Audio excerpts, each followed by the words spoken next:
mu ngi doon mbokki internet yi ñu ngi leen di nuyu di leen ziyaar bu baax a baax di am mbégte di feggoo ak yéen ci jotaay yi nga xam ne ñu ngi koy am saa su ne xam ngeen ne nag tey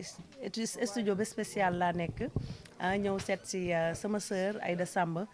mi nga xam ne nag madame Diadji kenn dootu ko présenté sur la scène musicale sénégalaise ndax macha allah mu ngi def ay exploit boobu ba léegi waaye nag décembre yi mu am ay événement yu mag a mag fii ci Sénégal ak foofu ca Gambie ñu war ko waxtaanee nag ak projet yi ak lan la war a waajal nag ndax génne na jamono ji son bu neex a neex a neex dinañ ci ñëw ci kanam la grande royale la grande dame ñu ngi lay ziar. maa ngi leen nuyu bu baax Zeyna di am mbégte bu baax aussi ci teewaay bi ngeen teew fii ci studio bi di la nuyu. Ça fait longtemps gis naa la gis mais ça fait plaisir tey gis bi ma la gis. di nuyu sa confrère yi nga àndal aussi di am mbégte bu baax a baax a baax ci seet si bi ngeen ñëw seet si tey ci studio Sengam Musique. macha allah alors Sengam Musique gis nañ bi mu taxawee ba tey mu ngi continuer di def ay exploits mais Aïda Samb personnellement gis nañ ni bi nga jógee Prince Art ba tey yaa ngi nekk di liggéey bu am solo ci sa carrière musicale lan moo ne sa ginnaaw exactement di la dooleel di la pousser inspiration bi ak yi ni mel. waaw sant yàlla rek c'est vrai que ne ça fait longtemps mu ngi bëgg a yàgg bi ma jógee Prince Art ak léegi ñu nekk di liggéey bu rafet di ko liggéey ak Sengam studio ñu ànd ci ak une équipe derrière boo xamante ni ku nekk rek ak sa fa nga féete yaa ngi ciy def wala bi nga xamante ni moom nga mën di ko def man mi nga xamante ne nii man maay ndey mbelli bi man aussi lépp lu nga xamante ne nii mën naa ko xam naa ko loo xamante ne su ma ko defee dina neex sénégalais rek dañ koy def du dara liggéey rek la affaire yi moom dañ ciy nekk rek liggéey rek moom solo li ci des na nga bàyyi ko ak suñu borom parce que yàlla moom moo yore li des. alors ñu gis ci scène musicale bi léegi dañu gis xale yu bees yu ñëw ci seen rakk di def liggéey bu am solo aussi bu ñu jëlee ci nouvelle génération bi ak style bu ñuy defee musique yéen en tant que seen mag ban gis-gis nga am ci format musique ñoom bi ñuy def di ko proposer au niveau du Sénégal. rafetlu ko vraiment rafetlu ko bu baax a baax a baax parce que xam nga xale yi ñu ci bari am na foo xamante ne jaar naa fa ak ñoom ñu ci bari ku ci mel ne ndaxte bu seen petit gàlle donc vraiment mu ngi def carrière bu nice donc ma koy féliciter bu baax a baax c'est une fierté quoi ku ci mel ne Bintu aussi Bintu bu seen petit gàlle en fait ay xale la ñoo xamante ne ni bi ñuy jóg man ak ñoom la woon donc tey su ma demee ba taxaw di leen gis ñuy def ay affaires yu nice donc man dama ci am une grande fierté. ñu ngi xaar seen duo très prochainement parce que damay gis des fois ci ay vidéo ndaxte ay ñu bari di tagge Aïda Samb duo ñu ngi koy réclamer entre ndaxte ak Aïda Samb. ndaxte sama doom la ñoom samay doom lañ. xale yi nekkoon seen petit gàlle yëpp samay doom lañ. parce que je me rappelle bien bi may njëkkee seen première seen petit gàlle morceau bi ñu defoon seen petit gàlle ma jox sama chance boobu man maa ko way ba pare ñoom ñoo jaaraat ci kawam donc tey c'est une fierté moom aussi mu jox ma cër fu ma gis day daw laxasuma kotuma Tata Aïda rek lañ may wax ñoom ñëpp donc vraiment plaisir bu mag la suba man ak moom ñu def dara. alors fu mu toll nii son bi nga xam ne moo nekk di def it en ce moment c'est trio des grandes royales muy entre Viviane Daba Sey Aïda Samb qu'est-ce que ça vous a fait Viviane xëy rek ne Daba Aïda kaay leen ñu def quelque chose bu ñu jox ko Sénégalais yi. man lu li Viviane def man dama ko rafetlu parce que tey moom c'est une grande dame de la musique sénégalaise te def naa ne lu nekk def na ko ci musique mën naa ne Viviane bi muy way jiin leen man xale laa woon donc tey bu demee ba di ko reprendre woo ma ci invité ci Daba Sey lu rafet rek la man loolu mënuma ko tuddee lu dul lu rafet tey ba mu génnee ba tey tamit képp ku commentaire lu rafet nga ci gis donc c'est loolu moom amul gisuma ku ko rafetlu wut addunaa ko rafetlu man j'ai reçu tellement de messages jot naa ay nit yoo xamante ni ça fait des années dégg naa leen di rafetlu loolu donc vraiment c'est à saluer vraiment parce que Sénégalais yëpp ci kontaan. macha allah nan la préparation bi demee woon coulisses yi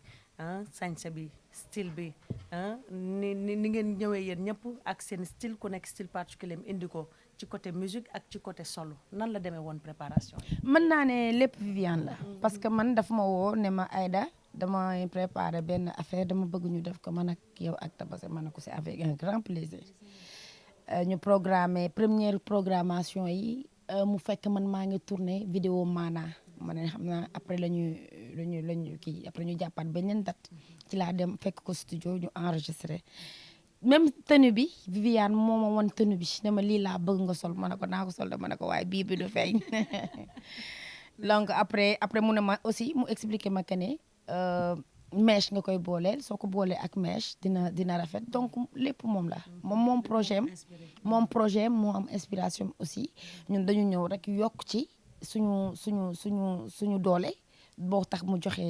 li mu joxe. ñu gis aussi ci tournage yi gis nañ benn vidéo bu très viral sur les réseaux sociaux muy moment émotion bi nga xam ne yéen a ngi doon jooy Viviane di leen nax bi ma seetee Daba Seye sax semaine passée li ma wax moom mooy yow da nga ko taxawu ci moment tournage bi fàtte ni star nga ñëw di ko taxaw mën nga ñu ñëwaatal ci séquence boobu. non en fait man Daba Seye sama mag la Daba Seye ma grande sœur on parle tout dañuy wootante dañuy waxtaan donc ay moment yu naturel la woon dañ doon def ay playback mu ñaq donc chaque moment mu ñàkk donc man spontanément ma jël ëppukaay di ko ëpp te que c'est lu naturel la après ñun ñëpp ñu kontaan ku ci nekk xam ne yëg ci sa jëmm ka ne ku ci nekk am na benn cofeel am na yëg-yëg bu naturel bu nga xamante ne ni yaa ngi koy yëg ci sa moroom que mu nekk ci Viviane que mu nekk ci man que mu nekk ci Daba Seye parce que il faut savoir une chose yaa bi Zeyna di sëy Viviane man la woo man maa wayal doom donc lu yàgg la ba pare boole ci Viviane di man sénégalais xamuñu lu bari man Viviane mooy sama deuxième njëkke parce que sama xaritu jëkkër la donc sama jëkkër Viviane Tamam Ndiaye bu Mbaye Dieye Faye la mooy premier njëkke Viviane man mooy sama deuxième njëkke donc moom c'est ma grande sœur ba pare mu ngi sama xaritu borom kër Abbas Diadio donc yooyu yëpp daf ci bokk donc man daal li fi xew lu rafet la rek xam nga àdduna moom lu rafet su amee dañ ko jàppee rek lu rafet parce que lu rafet la daal parce que amul kenn ku ci forcer dara lépp lu naturel la lu spontané la ñu def ko ak xol mu génn tamit dugg ci xolu sénégalais yi c'est loolu kese la loolu kese la li tax mu gën a sax gën a buum nii sax way bi ci la sanca bi ci la mais dafa ñëw ci moment boo xamante ni sénégalais yëpp dans leur tête dañ jàppoon ni yéen artistes yu jigéen ñi jubóowoo leen ku nekk da ngay concurrence sa morom. man de xam naa ne man je parle de ma part personnelle man Aïda Samb man aw ma kenn xaar ma yàlla ñi ma jox cëru mag jox naa ñi nga xam ne ñoo ma féete mag jox naa leen cëru mag ñi nga xamante ne maak ñoom ñoo bokk génération jox naa leen cër ba ci gone yi ndaw yi nga xamante ay xale lañ la nouvelle génération cër laa aw ma xaar ma yàlla kenn ñëpp te kenn mosuma dégg ak kenn parce que man je suis une personne boo xam ne je suis trop dama xaw a pas tëju mais bëriwuma salañ bëriwuma dugg loolu sama nature la ñëpp xam nañ ko ci man su ma waree way la ma nit ñi gis bu ma wayiwul kenn du dox ci mbedd ba ne daje naag Aïda Samb donc man aw ma kenn problème aw ma kenn xaar ma yàlla sant naa ci yàlla bu baax. am na solo bu nekk lu am solo et c'est bien de préciser cela ñu xam ne artistes yi ñoom ñëpp ay sœurs lañ te bu ñu sentiree def quelque chose dañ koy defandoo ensemble mais dafa benn jamono ji géem gi da ngeen ko yëngalaat nag yéen jigéen da ngeen yëngalaat da ngeen yëngalaat géem bi li dama naan foo compte yeeg yi ni men attaqué nañ ko lu ne wax nañu ko mais yow sa part dañu gis ni da nga génne maanaa ñu ne da ngay clash Aïda waaw xam nga nag. Daba ma yóbbal semaine passée mu ne ma laajal ma. Aïda gis nga man kan moo amul maanaa. ñëpp am maanaa. dama xam ne man Aïda Samb. je pense que ne 2012 laa génn sama premier album donc lu mu gàtt j'ai fait 13 ans de carrière donc bu ma demee ba fi ma toll nii ak li ma def ak fi ma jaar ba yegg si ma yegg si su ma demee bay dugg studio pour cibler une personne boobu nag dellu naa ginnaaw. donc loolu moom dellu ginnaaw mënu ko weesu man aw ma sax jot boobu te ñi ma xam nañ ne man du ma wax lu ñaaw du ma ko def fu ñu koy waxee sax du ma ko fekke mais juste une chose laay lancé mooy man lu nit mën a wax baax na même sur les faux comptes amul problème. mais man ci man la gën a garaaw parce que man man j'ai perdu mes deux parents sama yaay ak sama papa dañu gaañu donc nañ ma dimbale ci saaga ndey man saaga ndey rek laa la ñaan lépp lu ñu wax baax na mais saaga ndey moom de grâce nañ ma si dimbale parce que ku sañoon sa ndey du dudd àdduna nekk ci bàmmeel ñu lay saaga ay ndey te loolu lu ma naqari la lan moo tax loolu duo bi la wala quelque chose qu'est-ce qui s'est passé en fait ak lu mu mënti doon ak lu mu mënti doon man gisuma raison bi tax peut-être nit ñi ñenn ñi nañ ko jàppee showbiz amul problème man nee ma sax Aïda Samb dëmm nga comprendre nga man nangu ko parce que ci milieu showbiz lañ nekk mais vraiment sama yaay ji nga xamante ne def fi waxu fi lu bon waxu ko fi sëy la def ba génn àddina donc nañ ma dimbale ngir yàlla de grâce saaga ndey moom nañ ma ci épargner te képp ku ma gis nga saaga ma ndey ñëpp ñi ma saaga ndey yëpp nañ xaar seen plainte parce que plainte naa leen. danga saisir la justice. non bien sûr parce que dafa am loo xamante ne dafa ëpp nit ki mën nga ko wax lu la neex mais jàpp yaay jàmbur du nekk ci bàmmeel nga di ko saaga ay ndey en plus du dugg ci ay compte YouTube sama compte YouTube bi vidéo maanaa génnee lañ dugg sama compte YouTube di saaga ay ndey loolu rafet na. loolu rafetul te gisuma lu ko fi jar li tax ñuy daw ñun ñëpp len la ñuy daw di daw pour am dara boo dee foo koy bàyyi du fii nga koy bàyyi juróom-ñaari mètre percal moo lay topp donc nañu rafetal te ñu bàyyi yi ñuy def xaw ma nag luñ ci ñi koy def lan lañ ci jublu ba di ko def mais moom ku ma saagaate déjà ñaari nit ciblé naa leen ñoom ñu ngi cybercriminalité ñoom nañ xaar seen plainte keneen ku saaga sama yaay leneen lu ma nit wax nag baal naa la mais saaga ndey moom du ma nangu sama yaay tëdd ci bàmmeel ñu koy daggal ay ndey loolu du ma ko nangu tey sama calme loolu bokku ci ku ma saaga ba ma gis na saaga nga ma dinaa la yóbbu cybercriminalité di ko dawal kër yi nga yor amuñu ko sañse yi ngay sañse amuñu ko am maanaa bi nga am maanaa amuñu ko yow maa la xam comprendre nga. je pense que ni waaw wallaay dégg nañ Aïda et man perso je pense que c'est la première fois man door a gis Aïda mu waxee nii et ñëpp mën nañ ma jël seede parce que même la fois passée bi ñu jël Daba Seye këram aussi loolu la réclamé je pense que ni mën nañ mayante doole artistes yi mën nañ defante duo mais sauf ñuy attaquante loolu moom je pense que war nañu ko dépasser surtout sax ci moment bi nga xam ne dañu soxla jigéen ñuy mayante doole di def duo mu neex sénégalais yi def trio mu neex sénégalais yi suba nga def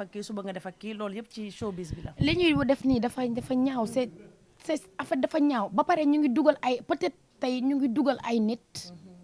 peut-être boo demee sax nit ñi tax ñoom ñu dugg ci internet bi di saaga nit ñi wala di wax du n'importe quoi peut-être nit kooku sax elle est même pas au courant wala il est même pas au courant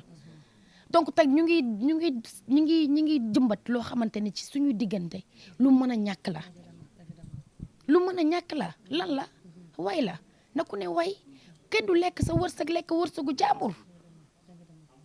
ku lekk sa wërsëg ba pare sa wërsëg yàlla la bind ci tudd lan la ñuy daw bay daanu lan la ñuy daw man gisuma ko fii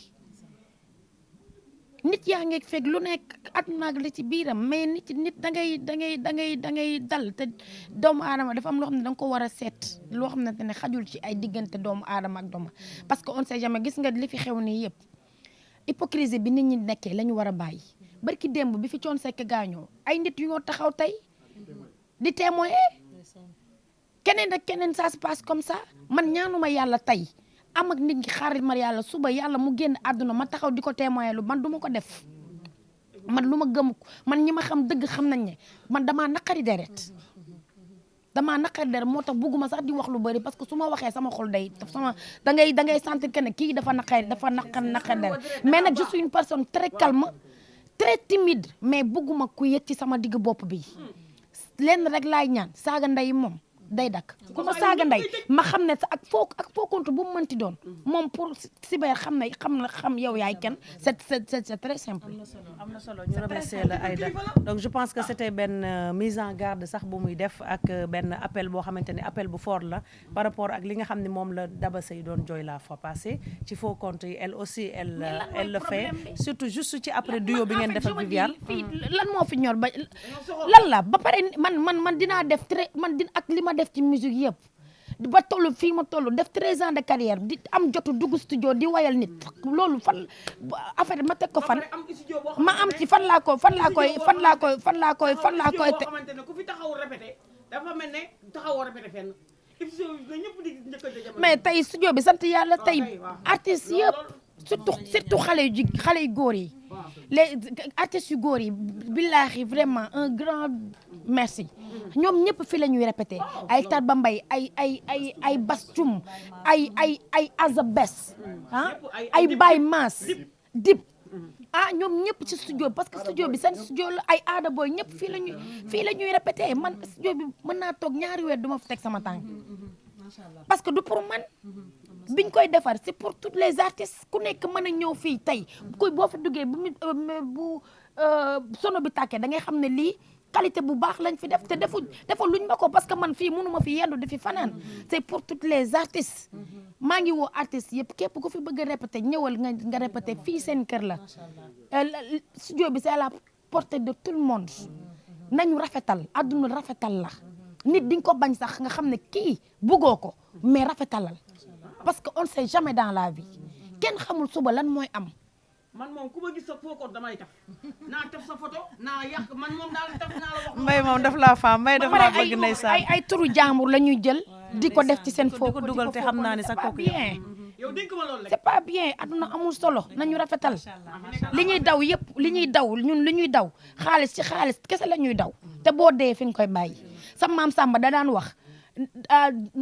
nañu jël exemple ci Djily Mbaye ñaata kër la amoon ñaata néeg la dafa nee na dafa mës a seeti Djily Mbaye di ko konteel naan ko am naa fii kër am naa fii kër am naa fii kër am naa fi oto am naa fi oto am naa fi oto sama maam mu ne Djily Mbaye kër yi mu yore yëpp bu guddi jotee ci benn néeg rek la ciy fanaan oto yu bëri yi mu yore yëpp ci benn oto dong la ciy dawal donc man j'ai appris beaucoup de choses ci sama maam moo tax man dara fokkul sama bët dara sonalu ma parce que dafa nekkoon nit bu doylu sama maam Ablaye Wade da ko woo ne ko Samba Diabara lan nga bëgg mu ne ko dara donc c'est une personne de valeur donc man ku ma xam ne Samba Diabara sama maam te dafa def ci man ay jikko yu bare moo tax yu bari dama koy daw yu bari kenn du ma ci gis mais dañ lay sës ba ci miir wis bi boo waxee nag ñu ne wax na mais sama yaay moom ku ko saagaat dinaa la yóbbu cybercriminalité ak koo mënti doon nag te bu boobaa ku ma ñaan njëkk du ma la may njëkk. donc je pense que cri de cœur la bu Aïda Samb par rapport ak attaques yi nga xam ne mu ngi am depuis trio bi nga xam ne def na ko moom ak Viviane ak Daba Seye et c'est les mêmes choses que Daba Seye moom la daal di jooy donc je pense que ni dégg nañ ko mu nekk cri de cœur bu am solo mu mel ne nag Aïda jamono ji yaa ngi jëm ci ay événement yu mag ci décembre bi na xam nañ ni mois de décembre nekk na mois boo xamante ni artistes yi dañuy tëgg naam mais dañuy gën a tëgg di dem fu ne di bégal seen fans jamono ji lan lañu mën a xaar ci spectacle yi nga xam ne war nga ko def Sénégal waaye waa Gambie aussi nee na ñu ngi lay xaar. waaw gis nga mu ngi noonu. waa jaaju xam naa ni waa Gambie moom léegi nag moom loolu moom sax dinaa ko ñëw ci émission bi waa Gambie nee nañ waa Sénégal nee nañ léegi yow spectacle yi ngay def Gambie doo ko def Sénégal da ngay sëy léegi. pourtant non c'est que ñun lañu nekk de parce que boo seetloo man 2000 defe naa 2022 lañu defoon Méridien mu nekkoon spectacle bu mag daaw aussi def nañ spectacle bu mag Gambie li may wax rek liggéey rek man nekkuma ci lenn lu dul liggéey te ku ma dégg tamit peut-être damaa génn dara wax si sinon bu dul loolu. maa ngi ci sama sëy bu way jotee ma dem way point barre loolu rek laay defuma leneen incha allah rabi ci décembre bi am nañ pas mal de choses yoo xamante ne war nañ ko def le 17 décembre bi war nañu jouer le 28 aussi war nañu jouer le 31 décembre aussi le 27 ñu ngi Méridien le 17 bi man jàppuma sax le 18 bi nii xamatuma sax exactement fan la ñu doy fàtte naa ko waaw le 27 décembre ñu ngi Méridien le 31 décembre ñu ngi Axel Hôtel ak di fa def soirée bu mag a mag